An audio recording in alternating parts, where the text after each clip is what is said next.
أما بعد فأعوذ بالله من الشيطان الرجيم بسم الله الرحمن الرحيم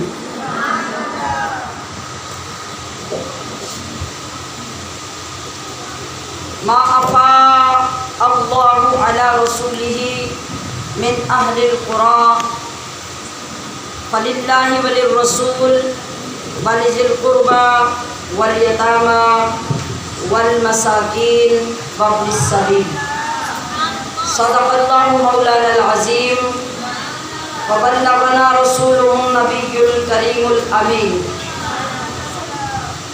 إن الله وملائكته يصلون على النبي يا أيها الذين آمنوا صلوا عليه وسلموا تسليما نور چشم مصطفیٰ خیر النساء زوجائے شیر خدا خیر النساء زینت بزم حیا خیر النساء فخر و ناز مرتضی خیر النساء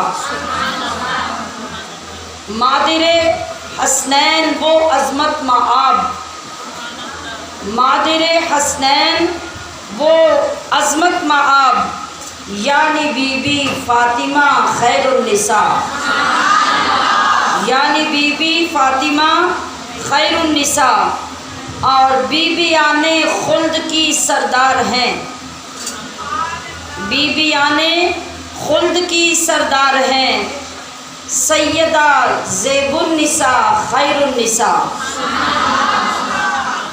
رشک اہل تقوی و فقر و غنا رشک اہل تقوی و فقر و غنا پیکر صبر و رضا خیر النساء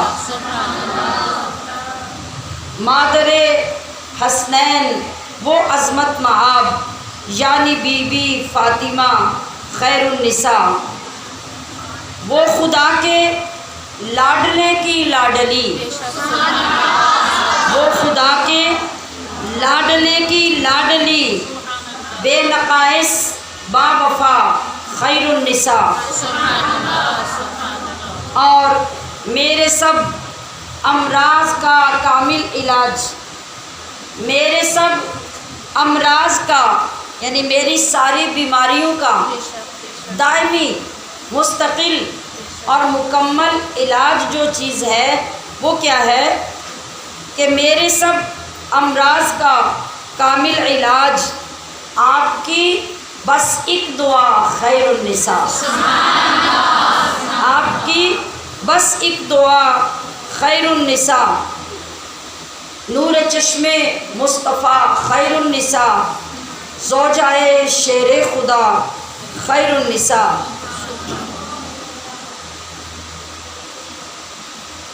قرآن عظیم اللہ کی مقدس اور لاریب کتاب میں سے آپ کے سامنے 28ویں پارے سورہ حشر کی آیت کا کچھ حصہ آج ایک خاص موضوع کے ساتھ میں نے تلاوت کیا. یہ وہ موضوع ہے جس کی ہر مسلمان کو اشد ضرورت ہے. اپنے نالج اور اپنی ذمہ داری کا حال تو آپ نے ابھی دیکھ لیا. افسوس ہوا ہے, مجھے سخت افسوس ہوا ہے کہ آپ میں کوئی بندہ اتنا ایمان اور اتنی سمجھ نہیں رکھتا کہ آپ کو ذکر سن کر یہ سمجھنا آئے کہ ذکر کس کا ہو رہا ہے. خدا کے لیے میری اس التجا کو سمجھا کریں, سنا کریں اور ان کو اپنے دماغوں میں محفوظ رکھنے کی کوشش کیا کریں. آج آپ کو ان باتوں کی سمجھ نہیں آتی, کل قیامت کے میدان میں آپ نے منتیں کرنی ہے, چیخنا ہے, رونا ہے, تڑپنا ہے کہ کاش کوئی ہماری فریاد سنے. کوئی نہیں سنے گا, کوئی آپ کی مدد کرے, کوئی نہیں کرے گا. اس لیے کہ جو مشکل کشا ہیں, جو مدد کرنے والے ہیں, جن کے ناموں کے ساتھ زندگیاں قائم ہیں, آج ہمیں اگر ان کے احوال کی خبر نہ ہوئی, آج اگر ہمیں ان کی پہچان نہ ہوئی تو کل قیامت میں وہ ہمیں کیوں پہچانیں گے؟ انہیں کیا مصیبت ہوگی، کیا مجبوری ہوگی کہ ساری زندگی ہم بے وفائی کریں اور قیامت میں وہ ہماری بخشش کے لیے اللہ کے ہاں آرزویں کریں؟ یہ نہیں ہوگا۔ ہر چیز کا ایک قاعدہ کلیہ ضابطہ ہے۔ اللہ پاک نے پورا قرآن نازل کیا ہے ہمیں یہی سمجھانے کے لیے کہ آج اس دنیا میں میرے محبوب اور میرے محبوب سے منسلک ہر چیز کا وسیلہ پکڑ لو، آج اس سے محبت کر لو، کل قیامت میں یہ سب چیزیں تمہیں فائدہ دیں گی۔ اسی لیے اعلیٰ حضرت رحمۃ اللہ علیہ نے بھی فرمایا کہ آج لے ان کی پناہ، آج مدد مانگ ان سے، یہ وقت ہے آپ کا ان کی بارگاہ میں حاضر ہونے کا، ان کے خاندان، ان کی اولاد، ان کے اہل بیت، ان کے ذکر، ان سے محبت کرنے والوں کے ساتھ محبت کرنے کا۔ اور اگر آج یہ چیزیں نصیب ہو گئیں تو پھر ان کا بڑا فائدہ ہو جائے گا، مگر اس کی سمجھ نہ آئی اور قیامت میں جا کر ہوش آئے، آنکھیں کھلی، پھر کوئی فائدہ نہیں ہوگا۔ اعلیٰ حضرت نے کیا فرمایا؟ آج لے ان کی پناہ، آج مدد مانگ ان سے، پھر نہ مانیں گے قیامت میں اگر مان گیا۔ آج وہ کہتے ہیں مان، تو نہیں مانتا، کل قیامت میں تو مانے گا، وہ نہیں مانیں گے۔ پھر سوچ بندے کہ تیرا حال کیا ہوگا، تیرا پرسان حال کون ہوگا، تجھے بچانے والا کون ہوگا۔ آج بیڑا محلہ گاؤں سارا اس کے ایک ایک بچے کے نام کا تو آپ کو پتہ ہو، اور مصطفیٰ کی لاڈلی کے ناموں، خطابات، القابات کی آپ کو سمجھ نہ ہو۔ افسوس ہمارے اسلام پر، افسوس ہمارے ایمان پر، افسوس ہماری زندگی پر۔ یہی تو وہ درد ہے جس کی وجہ سے میں گھروں سے کھینچ کر آپ کو بلاتی ہوں، اسی درد کے لیے کہ خدارا آج کچھ حاصل کر لیں، آج کچھ محفوظ کر لیں، آج کچھ یاد کر لیں کہ کل قیامت کو شرمندگی نہ اٹھانی پڑے۔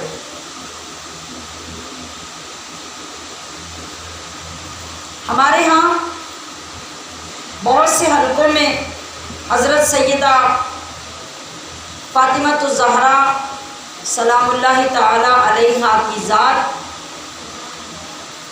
اور حضرت سیدنا ابوبکر صدیق، اور پھر ان دونوں ذاتوں سے متعلق ایک چیز، ایک جگہ، ایک علاقہ، اور اس علاقے کا ایک باغ جس کا نام ہے باغ فدق۔ اس کے بڑے چرچے کچھ عرصے سے زبان زد عام ہیں۔ اسی باغ فدق کے موضوع کو لے کر پچھلے پورے سال ڈیڑھ سے پورے ملک کے اندر علماء میں، عوام میں ایک فتنہ، ایک انتشار، ایک خرابی پیدا ہوئی اور بڑھتی چلی گئی، اور بڑے بڑے علماء اس کی لپیٹ میں آ گئے، اس فتنے کا شکار ہو گئے۔ تو اس لیے ایک عام سطح کے مسلمان کے لیے بھی یہ ضروری ہے کہ اپنے عقائد کی درستگی کے لیے اس معاملے کو جانتا ہو کہ یہ مسئلہ کیا ہے، بات کیا ہے، اور اس کے اندر حقیقت کیا ہے، ہمیں اس کے بارے میں کتنا جاننا چاہیے۔ میں نے کس باغ کا نام لیا؟ باغ فدق۔ قرآن عظیم میں جو آیت کریمہ میں نے آپ کے سامنے پیش کی، 28واں پارہ سورہ حشر، اللہ نے کیا فرمایا؟ ما افاء اللہ علی رسولہ من اہل القرى فللہ وللرسول ولذی القربى والیتامى والمساکین وابن السبیل۔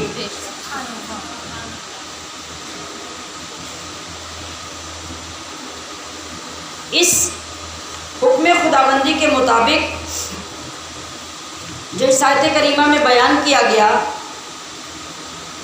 ایک مال، ایک اصطلاح جس کا ذکر یہاں ہوا، وہ ہے مال فے۔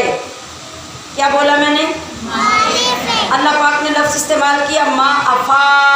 اللہ، مال فے کا تذکرہ اس آیت کے اندر کیا گیا کہ مال فے کیا ہوتا ہے۔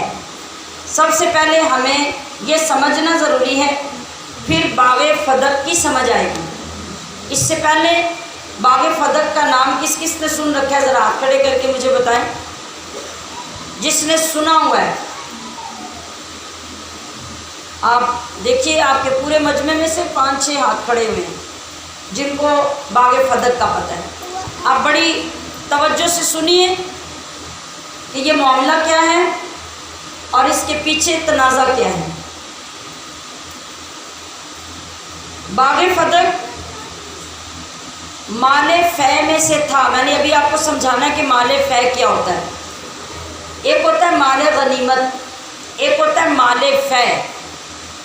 مال غنیمت وہ مال ہوتا ہے جب مسلمان کافروں سے جنگ کرنے کے لیے جائیں، مسلمانوں کو فتح نصیب ہو جائے، کافروں کا سارا مال مسلمانوں کے لیے مال غنیمت بن جاتا ہے۔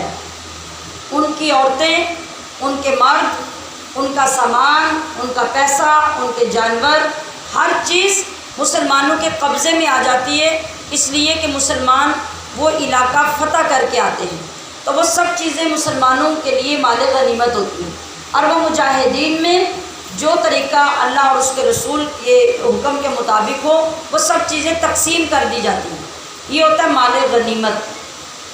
بعض اوقات یہ ہوتا ہے کہ مسلمان کسی علاقے میں جنگ کے لیے جاتے ہیں، مگر مسلمانوں کے رعب، جلال اور دبدبے کی وجہ سے کافر جنگ کیے بغیر سب کچھ چھوڑ کے بھاگ جاتا ہے۔ جنگ نہیں ہوتی، نوبت ہی نہیں آتی، جنگ کے بغیر کافر علاقہ چھوڑ کے، گھر بار چھوڑ کے، مال و دولت چھوڑ کے بھاگ جاتا ہے۔ اب یہ سارا مال، سارا علاقہ، ساری فصلیں، سارے باغات، سواریاں، زیورات، پیسہ، ان کی ہر چیز یہ مسلمانوں کے ملکیت ہو جاتی ہے۔ ملکیت کا مطلب ہے کہ یہ مسلمانوں کے پاس آ جاتی ہے، مسلمان اس پہ قابض ہو جاتے ہیں۔ ملکیت کا مطلب ذاتی ملکیت نہیں ہوتی کہ ہر ایک اس کو بانٹ لے، وہ اسلام کے لیے ہوتی ہے اور مسلمانوں کے قبضے میں آ جاتی ہے۔ فدق ایک جگہ کا نام ہے۔ مال فے کی سمجھ آ گئی؟ آپ سب کو سمجھ آ گئی ہے؟ فدق ایک جگہ کا نام ہے، جس طرح اردو وال ایک جگہ کا نام ہے، اس طرح ایک علاقہ ہے فدق۔ اس علاقے میں مسلمان کافروں سے جنگ کرنے کے لیے گئے، جنگ کی نوبت نہیں آئی، اور وہاں سارے علاقے کے کافر مسلمانوں کے لشکر کو دیکھ کر ان کے خوف اور ڈر سے علاقہ چھوڑ کے بھاگ گئے۔ اس علاقے میں بہت بڑا باغ تھا جو اسی علاقے کے نام سے مشہور تھا، اسی باغ کا نام ہے باغ فدق۔ کیا سمجھ آئی؟ کیا ہے وہ؟ باغ فدق۔ اب اسی مال فے کے لیے جو میں نے آیت کریمہ آپ کے سامنے پڑھی، اس کے اندر اللہ پاک کیا فرما رہا ہے کہ جو مال فے اللہ نے دلایا اپنے رسول کو شہر والوں سے، وہ اللہ اور رسول کی ملکیت ہے، اور رشتہ داروں اور یتیموں اور مسکینوں اور مسافروں کے لیے ہے۔ یعنی ان تمام لوگوں پر وہ مال فے جو کافروں کے ملک یا شہر سے مسلمانوں کے ہاتھ آئے گا، وہ ساری آمدن، وہ سارا مال کہاں خرچ کیا جائے گا؟ اللہ اور اس کے رسول کے راستے میں، اور رسول کے قرابت داروں کے لیے، رسول کے ہاتھوں سے یتیموں کے لیے، مسکینوں کے لیے اور راہگیروں اور مسافروں کے لیے، یہ اس کے تصرفات ہوں گے۔ ان جگہوں پہ وہ مال فے خرچ کیا جائے گا۔ اللہ کے حکم کے مطابق رسول اللہ صلی اللہ علیہ وسلم اس باغ کی ساری آمدنی اپنے اہل و عیال، اپنی ازواج مطہرات اور اسی طرح جو غریب مسکین لوگ ہوتے ان پر خرچ فرماتے تھے۔ جتنے آپ کے خاندان بنی ہاشم کے لوگ تھے جو ضرورت مند ہوتے، نبی علیہ الصلوۃ والسلام ان کی ضرورت کے مطابق کچھ نہ کچھ ان کو بھی عطا فرماتے تھے۔ اسی طرح جو بارگاہ رسالت مآب میں مہمان آتے اور دوسرے بادشاہوں کے درباروں سے جو سفیر رسول اللہ کی بارگاہ میں پیغامات لے کے آتے، ان کی تواضع خاطر مدارت بھی اسی مال فیع کی رقم سے کی جاتی۔ پھر غریبوں اور یتیموں کی امداد بھی نبی علیہ الصلوۃ والسلام باغ فدق کی آمدنی سے فرماتے تھے۔ اور جب کبھی جہاد کی ضرورت پڑتی، جہاد کا سامان، کسی کو تلوار کی ضرورت، کسی کو اونٹ کی ضرورت، کسی کو گھوڑے کی ضرورت، وہ بھی اسی مال میں سے خریدے جاتے تھے۔ اور ایک جماعت اصحاب صفہ جو تاریخ اسلام کے پہلے طالب علموں کی جماعت جو مسجد نبوی میں رسول اللہ کے شاگردوں کی حیثیت سے بیٹھے رہتے تھے آپ سے علم حاصل کرنے کے لیے، ان کو اصحاب صفہ کہا جاتا ہے۔ ان کی ضروریات، ان کی خدمت اور ان کی کفالت کے لیے بھی باغ فدق کی آمدنی استعمال ہوتی تھی۔ سمجھ آ گئی؟ اب جو باقی تمام مصارف تھے ان کے مقابلے میں باغ فدق کی آمدنی کم تھی، اسی وجہ سے نبی علیہ الصلوۃ والسلام نے بنی ہاشم کے لوگوں کا جو وظیفہ اس میں سے مقرر کیا تھا وہ بہت کم تھا، زیادہ نہیں تھا۔ سیدہ فاطمہ الزہرا رضی اللہ تعالی نبی علیہ الصلوۃ والسلام کو چونکہ حد سے زیادہ پیاری تھی، اس کے باوجود نبی علیہ السلام ان کی بھی پوری طرح کفالت نہیں فرماتے تھے۔ وہ جتنی آمدن تھی وہ سب کو بانٹ کر سب کی ضرورت کے مطابق دے دی جاتی تھی۔ اب چاہیے تو یہ تھا کہ تمام رشتوں سے بڑھ کر سیدہ فاطمہ آپ کو محبوب تھی تو آپ سب سے زیادہ حصہ باغ فدق میں سے سیدہ فاطمہ کو دیتے، لیکن آپ ایسا نہیں کرتے تھے، جس سے کیا ثابت ہوا کہ نبی علیہ الصلوۃ والسلام فدق کی زمینوں کی جو آمدن تھی وہ ضرورت کے مطابق مختلف مدوں میں جو اللہ نے فرمائی، اللہ کے لیے، رسول کے لیے، قرابت داروں کے لیے، یتیموں کے لیے، مسکینوں کے لیے اور مسافروں کے لیے، ان سب میں برابر کی ضرورت میں آپ استعمال فرماتے تھے۔ اس سے کیا پتہ چلا کہ فدق سے آنے والی آمدنی آپ علیہ الصلوۃ والسلام کی ملکیت نہیں تھی۔ جو چیز ملکیت ہوتی ہے وہ اپنی مرضی سے صرف کی جاتی ہے یا اپنی ذات پہ پہلے خرچ کی جاتی ہے، اپنی اولاد پہ پہلے خرچ کی جاتی ہے، مگر آپ علیہ السلام کو اللہ تعالیٰ نے جس طرح وہ خرچ کرنے کا حکم دیا تھا آپ اسی طرح اس کی آمدنی خرچ فرماتے تھے۔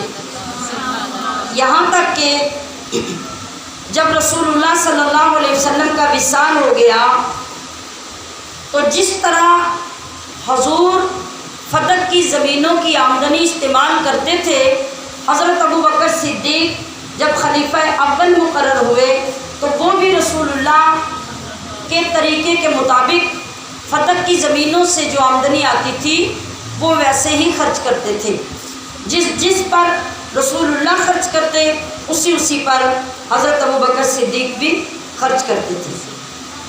پھر حضرت عمر فاروق، حضرت عثمان غنی، حضرت علی المرتضیٰ، ان تمام لوگوں کے زمانے میں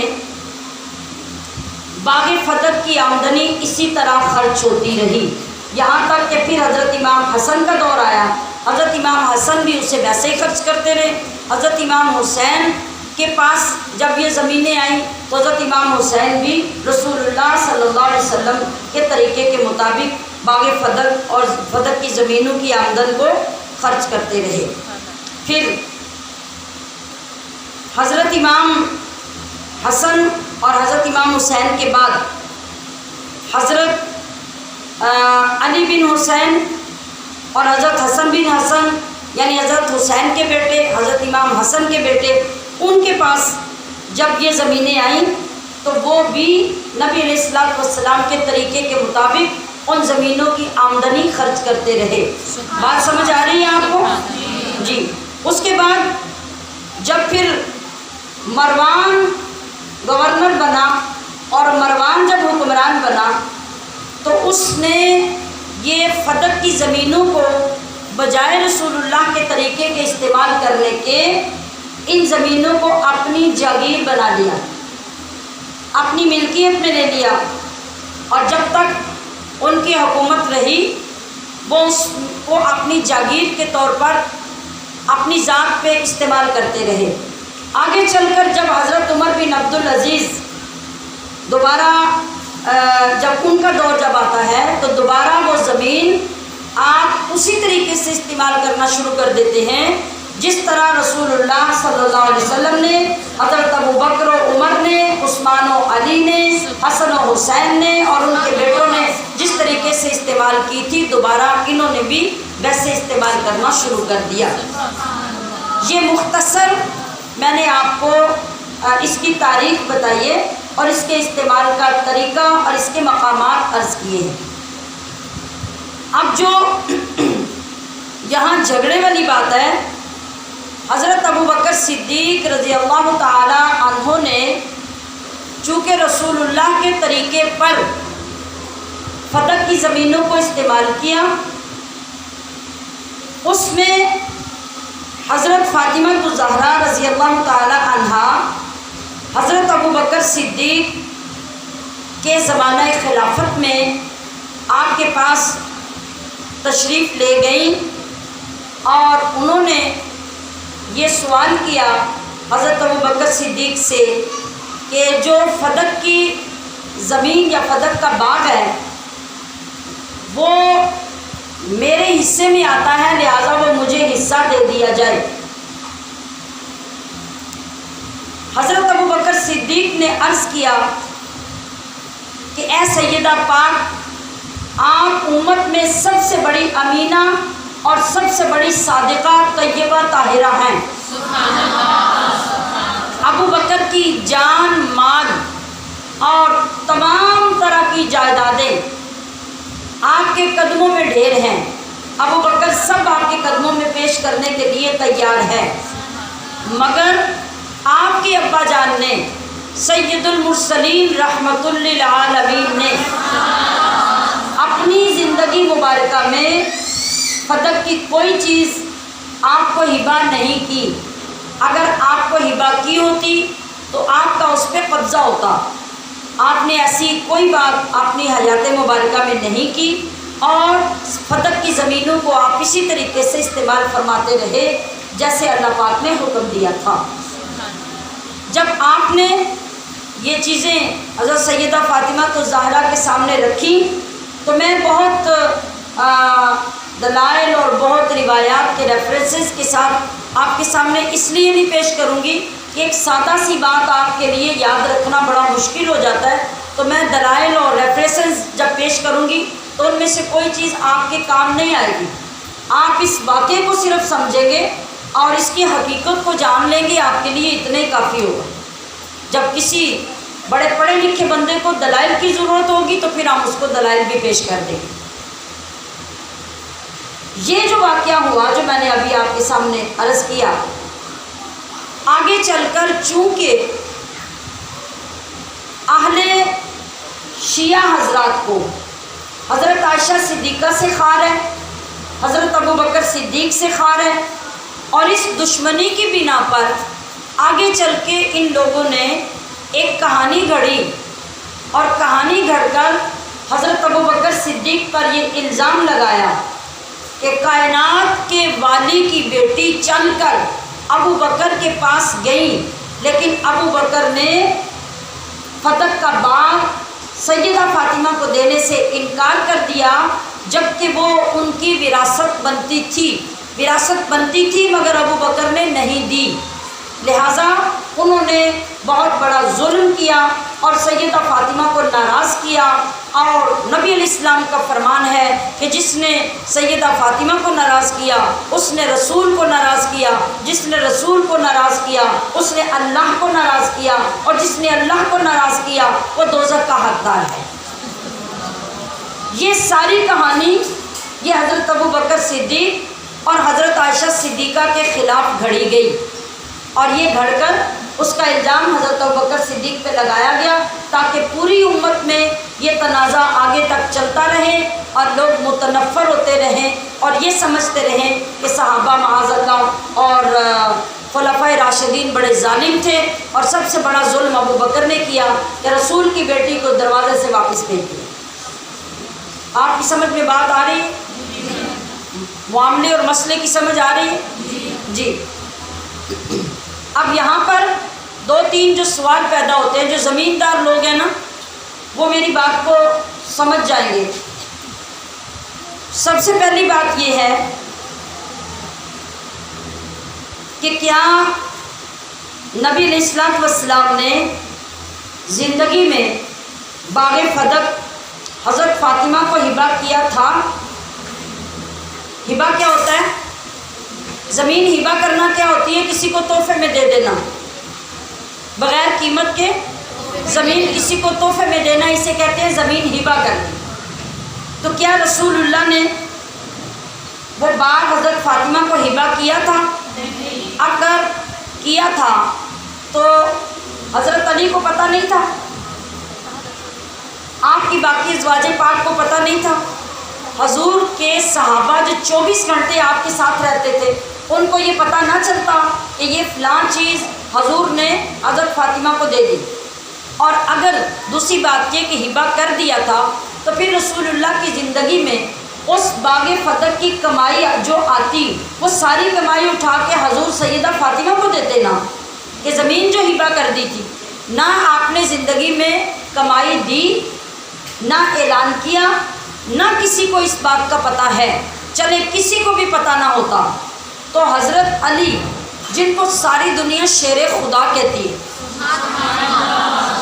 ٹھیک ہے، حیدر کرار کہتی ہے، اگر آپ کی بیوی کو نبی علیہ السلام نے ایک چیز ہبہ کی تھی تو وہ تو شیر خدا تھے، کسی کی جرأت تھی ان کے ہوتے ہوئے ان کی زوجہ مکرمہ کی کسی پراپرٹی پر کوئی بندہ قابض ہو جاتا؟ کوئی آپ کا حق لے لیتا؟ اگر وہ اتنے ہی کمزور تھے معاذ اللہ تو شیر خدا کس بات کی؟ بات سمجھ میں آتی ہے کہ نہیں آتی؟ جی۔ دوسری بات یہ ہے کہ اگر حضور علیہ السلام نے باغ فدق حضرت فاطمہ کو ہبہ کیا تھا تو کیا پہلے یہ دیکھنا ہوگا کہ وہ باغ نبی علیہ السلام کی اپنی ملکیت میں تھا؟ ہبہ کیا چیز کی جاتی ہے؟ کسی گوانڈی کی زمین تو اٹھا کے نہیں دی جاتی، ہبہ وہ کر سکتے ہیں جو آپ کی اپنی زمین ہے۔ اچھا، میں نے قرآن پاک کی آیت پڑھی، اللہ نے یہ کہیں نہیں فرمایا کہ یہ مال فہ کی جو زمینیں ہیں وہ میرے رسول کی ملکیت ہے۔ کیا کہا گیا؟ ابھی میں نے پیچھے کیا پڑھا؟ فَلِلَّهِ وَلِلرَّسُولِ وَلِذِي الْقُرْبَى وَالْيَتَامَى وَالْمَسَاكِينِ وَابْنِ السَّبِيلِ۔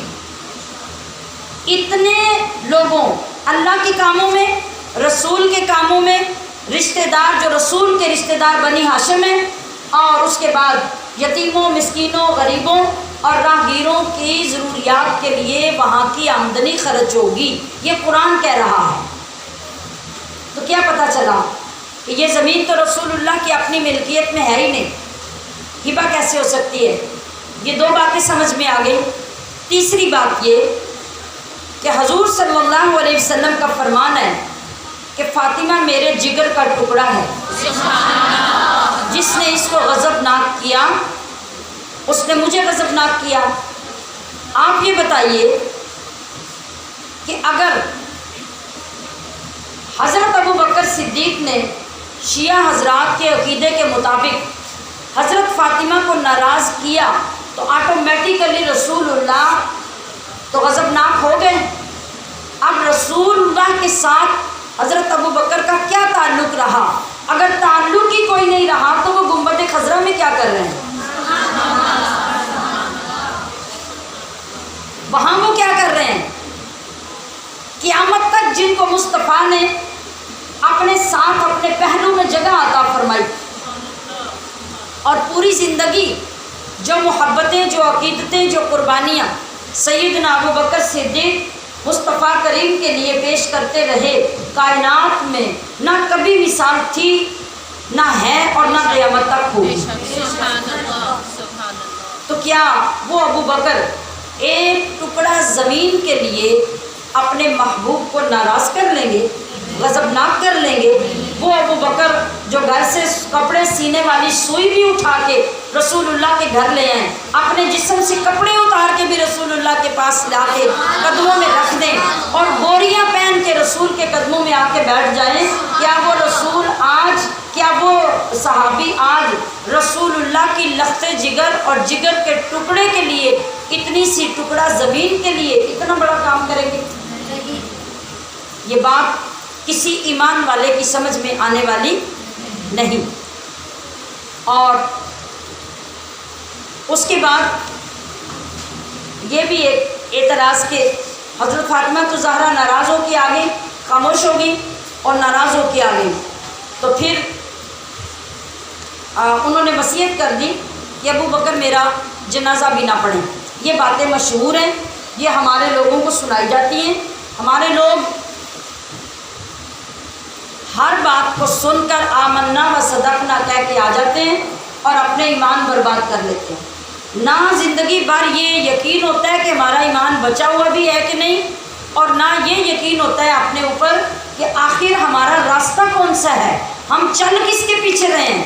ہم اپنے یقین کے ساتھ کسی کو بتا سکتے ہیں کہ ہمارا راستہ کون سا ہے، مسلک کون سا ہے، مشرب کون سا ہے، ہم کس کی تقلید کرتے ہیں، کس کو مانتے ہیں، کس کے پیچھے چل رہے ہیں؟ ساری زندگی شش و پنج میں گزار کے مرنے والے کے ایمان کا کوئی اعتبار نہیں۔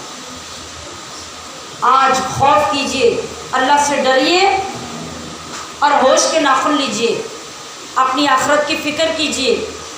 آپ نے اللہ کو جا کے اپنے اعمال کا خود جواب دینا ہے، کسی کے عمل کا جواب آپ سے نہیں لیا جائے گا۔ اور جب آگ، معاذ اللہ آگ، جب قبر آگ سے بھڑک اٹھے گی، اس وقت بجھانے کے لیے کوئی نہیں آئے گا، سب پیچھے کے پیچھے رہ جائیں گے۔ تو اب یہ جو چیزیں میں نے آپ کے سامنے رکھی، 3-4 چیزیں، ان کے جواب میں سب سے پہلی بات یہ ہے کہ نبی علیہ الصلوۃ والسلام نے باغ فدق حضرت فاطمہ الزہرا کو ہبہ کیا ہی نہیں تھا، ٹھیک ہے، ہبہ کیا نہیں تھا۔ اب اگر ہبہ کیا ہوتا تو میں نے 2-3 باتیں پہلے عرض کی، بھائی کسی ایک کو تو پتہ ہوتا۔ اب نبی علیہ الصلوۃ والسلام نے بند کمرے میں جا کے تو حضرت فاطمہ الزہرا کو نہیں کہنا تھا نا کہ میں نے وہ باغ تمہیں ہبہ کر دیا، اور اگر چلے کہہ بھی دیا ہوتا تو کیا وہ اپنے شوہر کو نہ بتاتی کہ میرے والد نے اتنی قیمتی چیز مجھے ہبہ کر دی؟ ایسا بھی کچھ نہیں۔ اور ایک اور جو قانون کی بات ہے وہ یہ ہے کہ اگر کسی نے کوئی چیز ہبہ کی ہو اور جس کو ہبہ کی ہے اس نے ابھی اس زمین پہ قبضہ نہیں کیا اور ہبہ کرنے والا بندہ فوت ہو جائے تو ہبہ ختم ہو جاتا ہے۔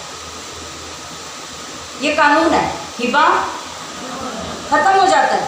اب وہ بندہ فوت ہو گیا، جس کو ہبہ کی تھی وہ وارثوں کے پاس آئے اور آ کے کہے بھی آپ کے باپ نے مجھے یہ زمین ہبہ کی تھی، تو وارث کہیں گے بھی ہبہ کی تھی تو تم نے قبضہ کیوں نہیں کیا، اور اگر ہبہ کی تھی تو انہوں نے ہمیں کیوں نہیں بتایا؟ دونوں میں سے ایک بات بھی نہیں پائی گئی، یا ہمارے باپ نے ہمیں بتایا ہوتا تو ہم دینے کے مجاز تھے، یا تم نے زمین لے کے اس پہ قبضہ کر لیا ہوتا تو تم آج لینے کے مجاز تھے۔ جب 2 چیزیں ہی نہیں پائی گئی تو ہبہ ختم ہو گیا، اگر تھا بھی تو یہاں بھی وہی قانون لاگو ہوگا۔ اب حضرت فاطمہ الزہرا کا قبضہ حضور علیہ السلام کی زندگی میں ثابت نہیں ہوتا، تو جب ثابت نہیں ہوتا تو آپ کے وصال پاک کے بعد وہ ہبہ تو ویسے ہی ختم ہو جاتا ہے، حالانکہ دوسری طرف کوئی ثبوت ہبہ کا ہے ہی نہیں۔ اس لیے ایک تو اس لیے کہ اعلان کوئی نہیں، گواہ کوئی نہیں، دوسرا اس لیے کہ فدق کی زمین نبی علیہ السلام کی ملکیت ہی نہیں۔ جب ملکیت نہیں تو پھر آپ ہبہ نہیں کر سکتے، وہ تو تھی فی سبیل اللہ، فلاحی کاموں میں خرچ کرنے کے لیے۔ مثال کے طور پہ جیسی مسجد کی زمین ہوتی ہے، مسجد کی زمین کا کوئی مالک نہیں ہوتا، مسجد اللہ کے نام پہ دے دی جاتی ہے، جب دے دی جاتی ہے تو دوبارہ بے شک کسی نے اپنی زمین دی ہے، دینے کے بعد اب اس کا اختیار ختم ہے۔ اسی طرح جو مدارس ہوتے ہیں جب یہ وقف کر دیے جاتے ہیں تو وقف کرنے کے بعد بے شک کوئی بندہ 1000 سال اس کی خدمت کرے، اس کی نوکری کرے، وہ اس کا مالک نہیں بن سکتا۔ ہاں اس کا ذمہ دار ضرور ہے، مالک نہیں ہے۔ اس کے نام اگر رجسٹری تھی بھی، اس نے وقف کر دی، کہا کہ یہ اللہ کے لیے ہے، اللہ کے دین کے لیے ہے، تو اب وہ زمین کسی کے نام نہیں ہوتی، اب وہ وقف ہو جاتی ہے۔ وقف ہونے کے بعد کوئی ایک بندہ نہ اس میں سے اپنا حصہ نکال سکتا ہے، نہ کسی کو اس میں سے حصہ دے سکتا ہے۔ یہ شریعت کا بھی حکم ہے، قانون کا بھی یہی حکم ہے۔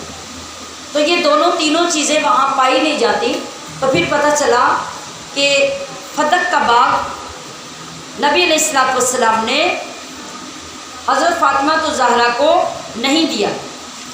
اگر دیا ہوتا تو ان میں سے کوئی نہ کوئی چیز ضرور سامنے آتی۔ دوسری بات یہ کہ اگر نہیں بھی دیا، ایک سوال شیعہ حضرات کی طرف سے یہ آتا ہے کہ اگر نہیں بھی دیا تو فاطمہ رسول اللہ کی بیٹی تو تھی نا، تو بیٹی تھی تو ان کو وراثت تو ملتی تھی۔ یا پھر جواب یہ آتا ہے کہ اللہ کے نبیوں کی وراثت مال، درہم، دینار نہیں ہوتے، اللہ کے نبیوں کی وراثت علم ہوتا ہے، علم، اور علم کے وارث علماء ہوتے ہیں، وہ علماء نبی کے وارث بنتے ہیں۔ مال و دولت نبی چھوڑ کر وفات نہیں پاتے۔ ایک دن حضور نبی علیہ السلام نے عصر کی نماز پڑھائی، نماز ختم ہوئی تو آپ فوراً جب نماز سے اٹھے اندر تشریف لے گئے، فوراً باہر آ گئے اور آ کے پھر صحابہ میں بیٹھ کے ایک نئی بات تھی صحابہ کے لیے، آپ نے کبھی ایسے نہیں کیا تھا۔ کسی صحابی نے عرض کی یا رسول اللہ آج بڑا نیا انداز ہے، خیریت ہے؟ آپ علیہ السلام نے فرمایا کہ صحابہ میں نماز سے پہلے جب گھر سے آیا تو میرے گھر میں کچھ صدقے کا سامان آیا تھا جو میں نے سارا تقسیم کر دیا۔ 1 دینار، 1 سونے کی اشرفی میرے گھر میں پیچھے رہ گئی جو ابھی صدقہ کرنا باقی تھی، تو نماز پڑھتے ہی مجھے یاد آیا کہ شام ہونے کو ہے، ایسا نہ ہو کہ رات ہو جائے اور صدقے کی وہ اشرفی میرے گھر میں رہ جائے، تو میں رات ہونے سے پہلے پہلے اسے تقسیم کرنا چاہتا ہوں۔ تو کیا وہ نبی مال بچا کے دنیا سے جائیں گے جن کو ایک اشرفی کی فکر ہے؟ جب آپ آخری وقت میں بیمار تھے اس وقت بھی آپ کے گھر میں چند درہم یا دینار تھے، آپ نے حضرت عائشہ صدیقہ سے فرمایا کہ انہیں صدقہ کر دیں، گھر میں نہیں رکھیں۔ حضرت عائشہ صدیقہ کو یاد نہیں رہا، اب ظاہر ہے حضور علیل تھے، آپ کو تکلیف تھی، آپ کے حجرہ اقدس میں تھے، آپ کتنی مصروف تھی، کتنی پریشان تھی، آپ کو یاد نہیں رہا۔ پھر آپ نے غلام کے ذریعے وہ دینار یا درہم جو تھے وہ اندر سے منگوائے اور خود اپنے ہاتھ سے ان کو صدقہ کر دیا۔ اور پھر مکمل ازواج مطہرات کی زندگیوں میں بھی یہی رہا کہ کبھی کسی نے رات ہونے تک کوئی چیز اپنے گھر میں نہیں چھوڑی، ہر چیز اللہ کی راہ میں دے کر رات کو سوتے تھے۔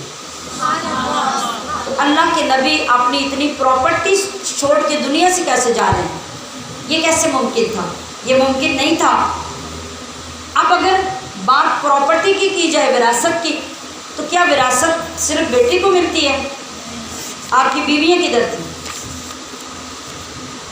بتائیے ذرا، نبی علیہ السلام کی ازواج پاک کہاں تھیں؟ کیا فوت ہونے کے بعد، وفات کے بعد جو وراثت ہوتی ہے، وراثت صرف بیٹی کو یا اولاد کو ملتی ہے یا بیویوں کو بھی ملتی ہے؟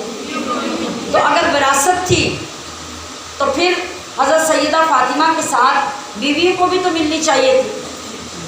اگر وہ ان حضرات کے موقف کے مطابق وراثت سے محروم کی گئی تو پھر بیویوں کا نام کیوں نہیں لیا جاتا؟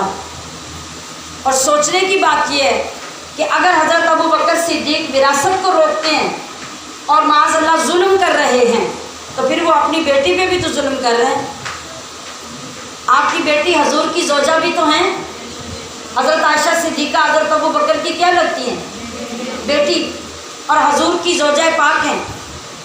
تو اگر بیٹی کو محروم کر رہے ہیں حضور کی بیٹی کو، تو اپنی بیٹی کو بھی محروم کر رہے ہیں۔ تو کیا کوئی باپ چاہتا ہے کہ میری بیٹی کو حصہ نہ ملے؟ تو ان ساری باتوں سے بھی یہ بات ثابت ہوتی ہے، یہ عقلی دلیلیں ہیں، نقلی نہیں ہے، عقلی دلیلیں ہیں۔ ان سے بھی پتہ چلتا ہے کہ نبی کی وراثت مال و دولت نہیں ہوتا، نہ نبی کی وراثت مال و دولت پیچھے تقسیم ہوتا ہے، بلکہ وہ سب اللہ کے راستے کے لیے، دین کے لیے ہوتا ہے، اور وہاں وہ خرچ ہو جاتا ہے۔ اب اس کے بعد کی بات کہ حضرت عائشہ، حضرت فاطمہ الزہرا ابو بکر سے ناراض ہو کے آ گئی تھی، اور آپ نے ان کو ناراض کیا تو رسول اللہ کو ناراض کر دیا، اور بات آگے بڑھتی چلی گئی۔ تو اس کا بھی کوئی ثبوت نہیں۔ جس وقت حضرت ابو بکر صدیق نے فاطمہ الزہرا کے پوچھنے پر یہ فرمایا کہ آپ کے ابا جان اللہ کے پیارے رسول ہمارے آقا مولا صلی اللہ علیہ وسلم جن جن کاموں میں فدق کی زمینوں کا پیسہ خرچ کرتے تھے، ابو بکر بھی انہی جگہوں پہ خرچ کرے گا۔ ہاں، آپ کی خدمت کے لیے ابو بکر کی ساری دولت حاضر ہے، لیکن ابو بکر اپنے رسول کے طریقے کے خلاف نہیں کرے گا۔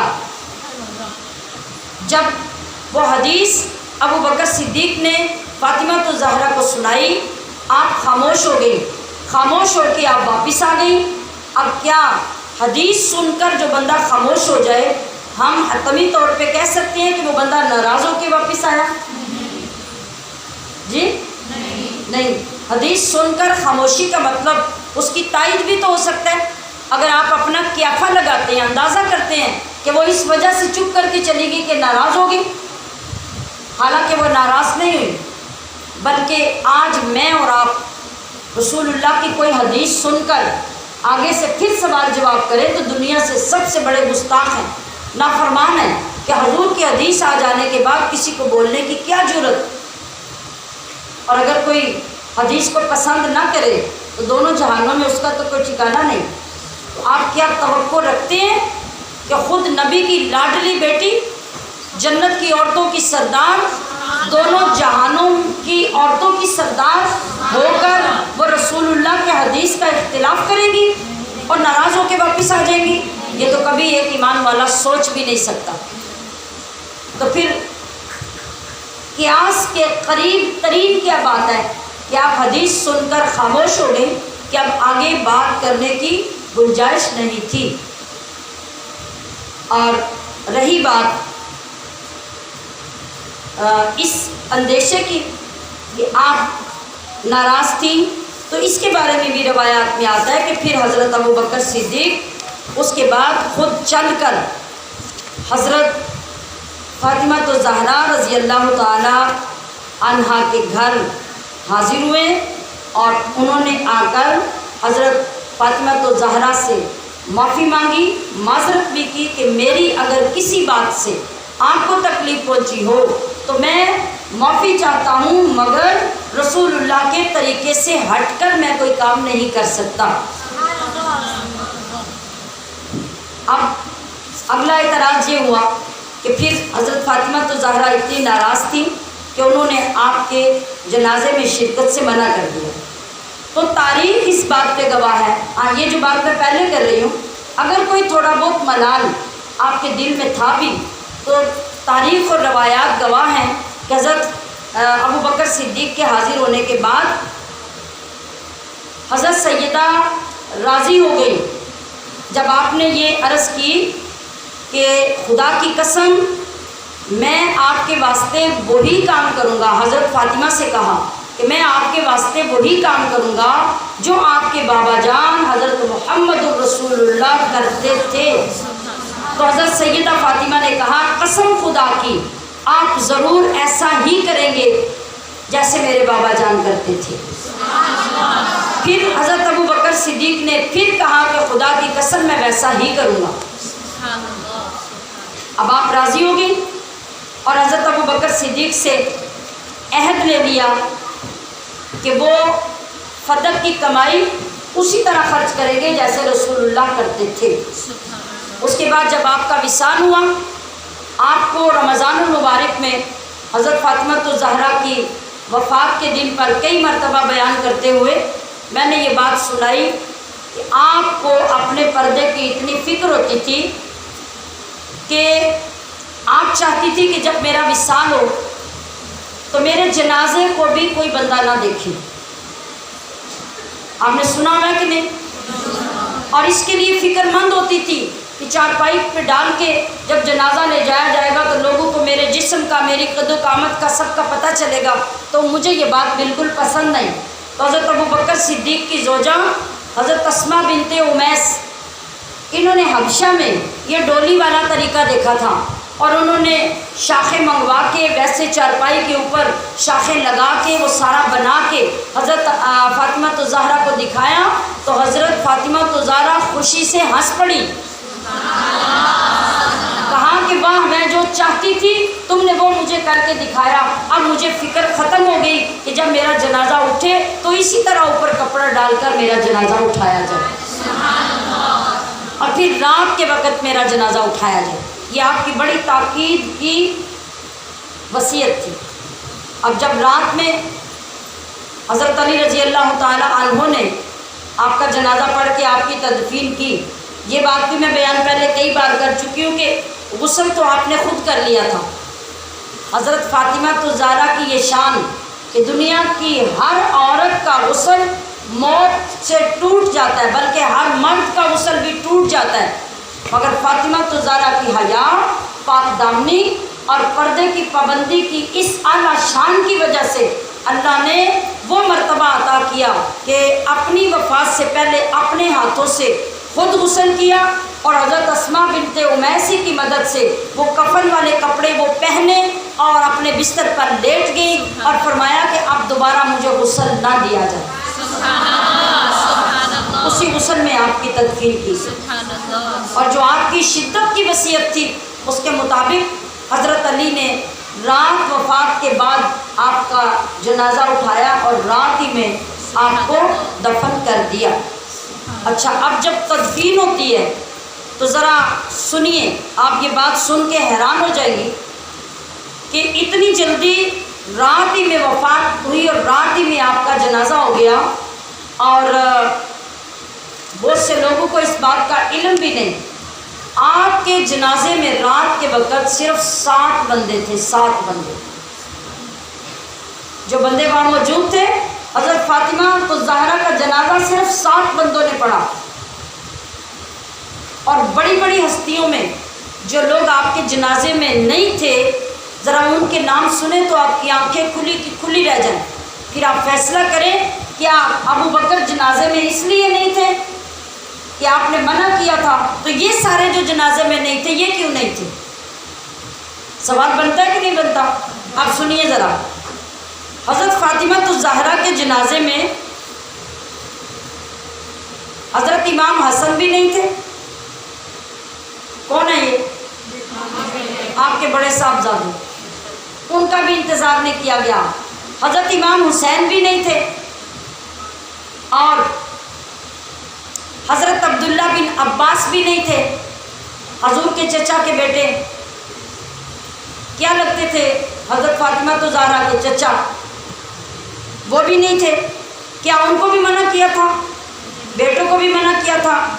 حضرت عقیل بن طالب، رسول اللہ کے چچا، یہ بھی نہیں تھے، چچا کے بیٹے حضرت علی کے بھائی۔ حضرت جعفر بن طالب یہ دوسرے بھائی، حضرت قیس بن سعد، حضرت ابو ایوب انصاری، حضرت ابو سعید خدری، حضرت سہل بن حنیف، حضرت بلال، حضرت صہیب، حضرت برا بن عازب، حضرت ابو رافع، یہ بڑے بڑے 13 صحابہ اور گھر کے افراد قریبی یہ سب جنازے میں نہیں تھے۔ صرف وہ 7 بندے جنہوں نے جنازہ پڑھا ان میں حضرت ابو بکر صدیق بھی نہیں تھے۔ ایک روایت یہ ہے کہ حضرت ابو بکر صدیق نہیں تھے، مگر اس وقت یہ 13 بندے بھی نہیں تھے۔ ان کے بارے میں جواب کیا ہوگا؟ ایک روایت یہ، دوسری روایت میں یہ ہے کہ حضرت ابو بکر صدیق نے ہی حضرت فاطمہ الزہرا کا جنازہ پڑھایا تھا، اس لیے کہ وہ امیر المومنین تھے اور امیر المومنین کا شرعی حق تھا کہ وہ جنازہ پڑھاتے، لہٰذا آپ نے جنازہ پڑھایا۔ اور حضرت فاطمہ الزہرا جیسی خاتون جو کائنات کے والی اور نبیوں کے سردار کی بیٹی ہوں، جو شریعت کی پاسبان ہوں، وہ کسی کی حق تلفی کا اعلان کر کے کبھی فوت نہیں ہو سکتی، کیونکہ حضرت ابو بکر صدیق کا حق تھا کہ وہ ان کا جنازہ پڑھاتے، تو آپ کبھی منع نہیں کر سکتی تھی کہ وہ میرا جنازہ نہ پڑھائیں۔ اگر اس بات کو بھی لیا جائے تو یہ بھی غلط ثابت ہو جاتی ہے۔ اور دوسری روایت میں نے عرض کر دی کہ وہ ہے یہ کہ ابو بکر صدیق نے ہی حضرت فاطمہ الزہرا کا جنازہ پڑھایا تھا۔ سامعات محتشم، یہ آج کے لیے آپ کا موضوع تھا۔ بہت تھوڑی سی معلومات باغ فدق کے متعلق میں نے آپ کی خدمت پہ پیش کی ہے، مگر یہ باہر منظر میں اتنا بڑا موضوع ہوتا ہے، ہمارے بوڑھے 80 سال کے لوگوں کو بھی فدق کا نام تک نہیں آتا، بات تک کا علم نہیں ہے، اور کہتے یہ ہیں کہ ہم مسلمان ہیں۔ تو جب کوئی 8-10 سال کا بچہ بیٹھ کے آپ کو جھوٹا کر دیتا ہے تو آپ کے پاس تو جواب دینے کے لیے کچھ ہوتا ہی نہیں۔ آپ کس طرح اپنے ایمان کی حفاظت کریں گے؟ آپ کس طرح اپنے آپ کو سچا بتائیں گے؟ آپ کس طرح اپنے آپ کو بچا کے دنیا سے ایمان کی سلامتی کے ساتھ جائیں گے؟ اپنے ایمان کی، اپنی آخرت کی فکر کیجئے، اور اپنے دین، اپنے نبی کے اصحاب اور نبی کے اہل بیت سے متعلق اور ان سے جڑی ہوئی جتنی چیزیں ہیں ان کے علم کو اپنے لیے فرض سمجھیے کہ اللہ نے فرض کیا ہے۔ اپنے آپ کو، اپنے ایمان کو مضبوط کیجئے تاکہ کسی غلط بات کرنے والے کو جواب دے کے آپ بھی اسے جھوٹا ثابت کر سکیں۔ اللہ تعالی ہمیں دنیا اور آخرت کی سمجھ، شعور اور فکر عطا فرمائے۔ وما علیہ الا البلاغ المبین۔